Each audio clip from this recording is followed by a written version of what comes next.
Hi, welcome to Gadgets 360. I'm Jamshed and this is Aditya, and today we're talking about the Jio Phone, the 1500 rupee 4G feature phone that's taking India by storm. We're going to cut through the hype and tell you about the 5 best reasons to get it and also the 5 best reasons to avoid it because there's a lot of fine print. First and foremost, there's the cost. Now, 1500 rupees doesn't seem like a lot, and on top of that, it's refundable after 3 years if you hand the phone over. However, we don't think a lot of people will actually go through with the refund process. There's also the fact that there's only a 3-month period after the 3 years in which you can claim that refund. And there are a lot of terms and conditions that you have to fulfill. There's also the fact that you have to spend at least 1500 rupees per year on refills, which adds up to 4500 rupees over the 3-year ownership period. However, that's still a lot less than it would cost to use any smartphone on any other service provider in India. So you have to decide whether you really want to do that. It's not completely free, but it is a lot cheaper and it's probably your cheapest option. And the second point is the tariff plan. With the Jio phone, you have to get a 153 rupee plan, which gives you unlimited calls, 500 MB of data per day, and 300 text messages. Now, while a lot of people might not be happy about the fair usage policy, with the amount of Jio phones on the network, I think it's fair for everyone else. While the 1500 rupee recharge per year limit might seem higher, it is already cheaper than what existing users pay on their smartphone on any other data carrier. Number 3 is the power of the internet. With prices this low, we're going to see millions of Indians come online for the first time, and that's going to create new opportunities in the fields of business, education, governance, healthcare, and anything else that can be imagined.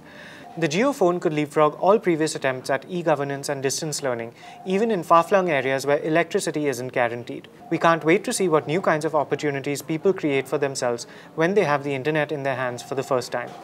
Now, the fourth point is that it feels like it's built to last. At a cost of 1500 rupees, you'd expect it to be a little cheap and flimsy, but it's fairly well built. The plastic qualities are good and it looks like it can survive a few drops. Now, with the possibility of over-the-air updates, it is possible to get new features over the period of its 3-year contract, and Reliance seems to be committed to the platform. Finally, there's the Jio phone's voice command feature. Now, this might seem rudimentary and unnecessary to us, but we have to remember who the target audience really is. People don't have to worry about language skills, learning how to use a phone, or dealing with user interfaces. They just have to press one button and they'll be able to communicate with business contacts or loved ones, no matter where they are in the country. That kind of feature is transformative, and it's completely going to knock down the kind of opportunity barriers that exist with technology today. Now that we are done with the pros, here are 5 things you need to consider before you buy the Jio phone. Point number 1, you are restricted to the Geo Network. Now, Geo Network works primarily on 4G and VoLTE, and your calls are transferred over tiny data packets. So if you are using the Jio phone and are in an area with low coverage, then you won't be able to connect to another network to establish a phone call. Other than that, you cannot pop in a SIM card from another carrier and make phone calls. Now, it's highly unlikely that Reliance is going to hike the prices of its plan unreasonably, but at the same time, if a carrier has interesting plans, you will be missing out on it. Con number 2 is the closed app ecosystem. Now, it's nice that we have access to entertainment through Jio's own TV, movie, and music streaming apps, but there are no third-party alternatives, and it's highly unlikely that Jio will ever let them into the App Store. We're expecting Facebook and WhatsApp through future updates, but there's never going to be any guarantee that the app or service you like is going to be available or is even going to be able to run on this phone. What that also means is that first-time users won't be able to experience an open app ecosystem and won't understand how smartphones really work.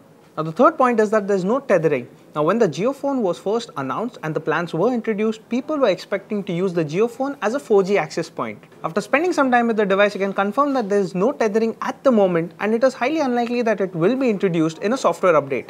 However, it can be seen as a blessing in disguise, as a lot of people won't be able to abuse their data limit and cause congestion on the network. Another major point of concern is all the fine print that wasn't announced at the Jio phone's launch event. In addition to the compulsory 1500 rupee per year refills, there are also penalties that might need to be paid if you want to surrender your phone before the 3-year period is up.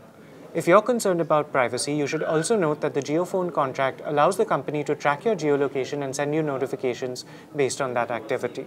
Your voice can also be recorded and transmitted to Jio in order to enable voice commands and voice dictation.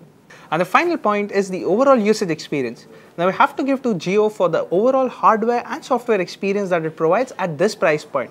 But having spent considerable time while doing the review, there are a few annoyances. For example, video playback does not switch to full screen completely. At the same time, photos and videos clicked with the phone kept in landscape mode do not rotate. Also, if you need to lower the volume quickly, there are no physical buttons to do so. The interface also can be perceived to be a little laggy considering there is a slight delay in audio. Apps can't run in the background, so if you quit the browser, the web page gets killed immediately. It doesn't provide a smartphone experience, but you get what you pay for. Those are the 5 main pros and cons you need to know before deciding to buy a Jio phone. Thanks for watching. Give us a thumbs up if you like this video and subscribe to our channel for more. You can also find us on Facebook, Twitter and Instagram at Gadgets360.